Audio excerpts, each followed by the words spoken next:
session with that version of Dylan in Dubuque. 2 more numbers to come, and Amy Rigby is here. How are you doing? I'm good. Nice to see you guys. Well, very good to have you here, and Hang In There With Me is the new LP, and it's fantastic. It includes all 4 numbers that you're playing as part of tonight's session. It comes to my notice that Bob Dylan's in the UK at the moment. He is. Is he aware of the song Bob Dylan in Dubuque? I'm not sure. I know that on my last studio album, I had a song called From Philip Roth at Gmail to R. Zimmerman at AOL.com. And I know that Dylan's manager, Jeff Rosen, he heard the song, and I heard maybe he told Bob about it, but I don't know. You know, he probably gets one of these like every day from somebody. I don't know. Yeah, but this is from you. That's different. But I know. But so I'm hoping maybe he passed it on to him. I'm not sure. And maybe you could, while you're both on tour and you bump into each other at some sort of motorway service station, you can say, "Hey Bob, good to see you. I hope your tour's going well, and I hope you enjoyed the tune." I'm hoping, you know, if he'll take the hood down and speak to me. Well, he could be whizzing around on his bicycle, though. Doesn't he do that when he's on tour?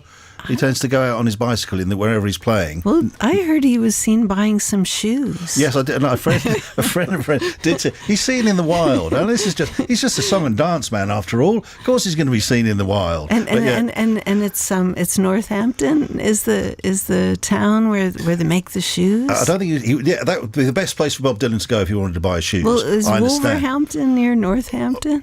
Not particularly, is it? Not really. No, not exactly. No, okay, because I think that's where he is tonight. Oh, no, he's playing Wolverhampton. I think late, or if not tonight, later in the week. Yeah, we don't want to get bogged down in Bob Dylan's tour dates because we don't want to give out his shoes. Or shoes. We don't want to give out misinformation. Tell us a bit about the themes on the LP, because it does combine the very poignant with it has some anger on there as well. It's a good swerve of emotions going on in the record. I think, you know, on the last album I was kind of confronting aging and mortality, and this time I feel like I kind of like went all the way in through the looking glass and out the other side, just through, you know, various, you know, we all went through that like during the pandemic. And, you know, just like Eric, my husband, had a heart attack, and, you know, just seeing my father decline, and so all these things. But, you know, I feel like I kind of just realized it's okay. That is just like part of life. I mean, obviously, Eric is still here with us. He's there. He's right. He's being just warning. I'm listening. He's being like amazingly like he's really hanging off that mic. He's really letting me speak. People underestimate me. No. Never let it be said. And no, but just like so many heroes passing away, and so I think maybe this record became almost more like defiant or celebratory even. It is strange, isn't it? I mean, you know, we find on this programme, and of an age, I'm 63, Gid's only in his 20s. He's a child. He's a child. But more and more, like every week, we end up doing an obit for somebody who we admire and play on this programme. You know, it's just more and more the case, and it's inevitable, isn't it, really? So I grew up, well, I never really grew up, but you know, from my teenage years, the people I was listening to are probably in their early 20s who are now in the early to mid 70s, and we find every week it's like, oh, you know, we've got to do this again, and you have to become quite philosophical about it, don't you? I think so. I mean, I was on stage in Florida in January 2020 with a fellow songwriter, David Olney, who I looked up to. I lived in Nashville for a while, and he was like just one of the great philosophers that we all, you know, just kind of looked to, because he just had a great wit and kind of like dry humor about being, you know, trying to like make a living playing music and writing songs. Anyway, he had a heart attack on stage, and you know, just like died there, like, you know, in front of the audience, and just that was like really, I think that woke me up and shocked me in a way, but also good friends of his said he always said he wanted to go out that way because he was loving, like he loved to perform. He loved playing his songs for people. And he said he always wanted to go out like Johnny Guitar Watson, who died on stage in front of an audience. And, I think it was hard for us, but, it was sort of an epic way to die. So I think that I don't want it to happen that way for me, just knowing what it was like to be there. But there was someone else, I can't remember who it was. It was a sort of Louisiana Zydeco guy not too long ago, like last year. He performed and then went backstage and then he died. Like maybe would that be okay? Maybe that's that was better. Eric Morecambe was similar. That was similar, yeah. And Tommy Cooper was the on stage. These are comedians, obviously, but okay, different to musicians. Yeah, like maybe just like after you've kind of given your all out there. There you go.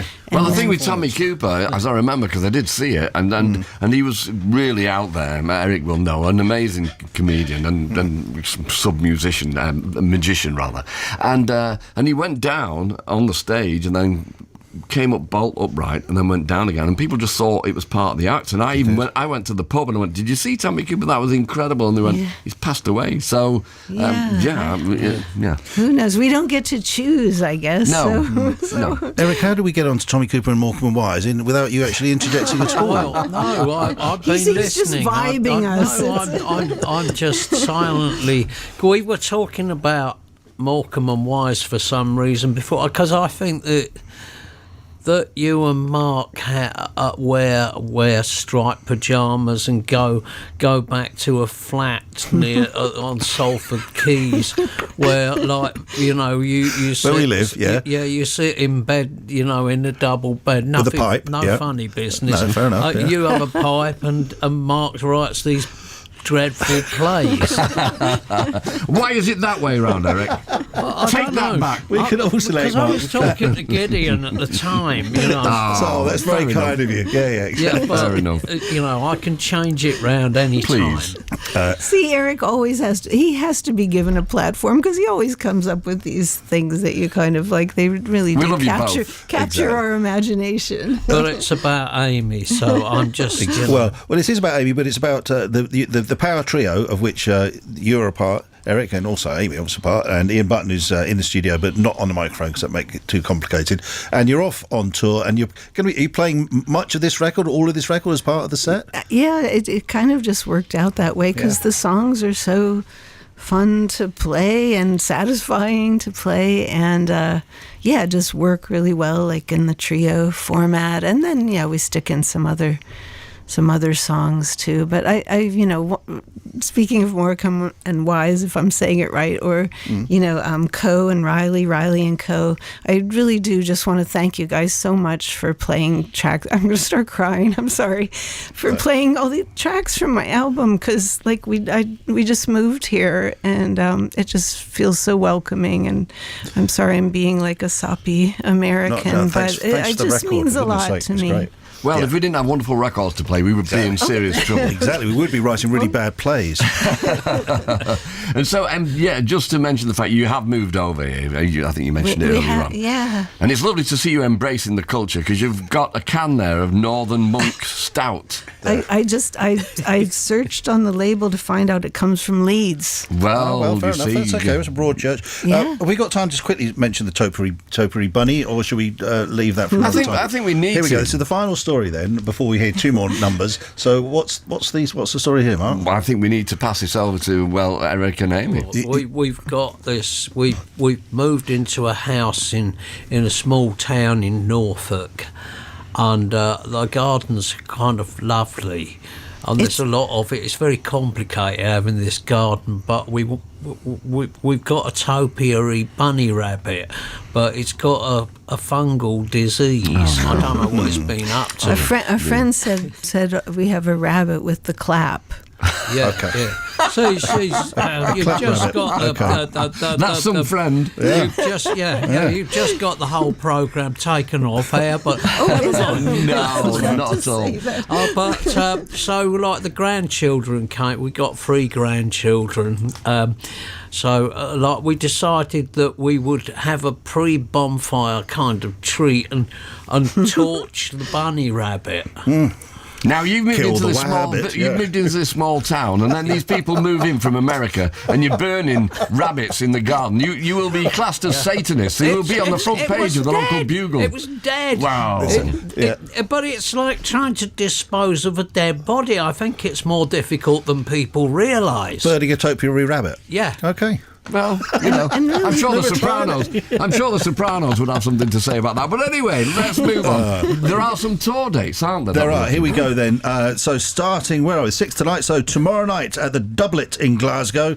Then on the 8th, that'll be Friday night at the Banshee Labyrinth in Edinburgh. Then on to the 10th, Lindisfarne Pilgrimage to the Islands Festival, Brighton Prince Albert on the 12th of November.